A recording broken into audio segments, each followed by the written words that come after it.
So that means that there is life after death.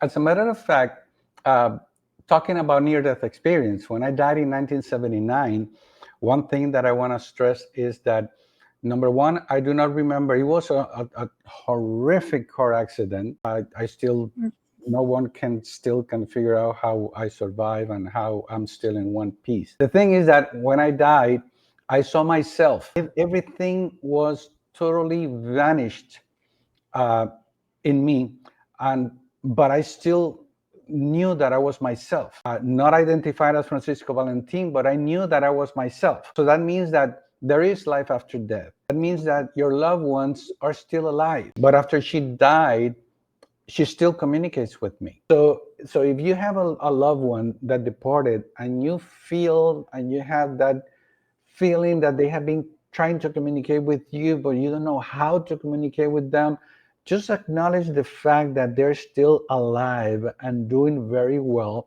within, like Ingrid said, a dimension within this dimension that allows them to communicate with you. Just fine tune a little bit and don't grieve, because that's another subject that I want to bring so Ingrid and Cecilia can share with you guys. I know that grieving is normal, is natural, is part of the culture, is part of our understanding, but most of the grieving is because we do not understand. In my specific case, when my mother died, I didn't cry. I didn't have to cry because I knew where she was. Based on my experience in 1979, knowing that I had that car accident and that there's life after death, I knew, and I was actually happy that she left this realm and she's no longer suffering because she died from a brain cancer,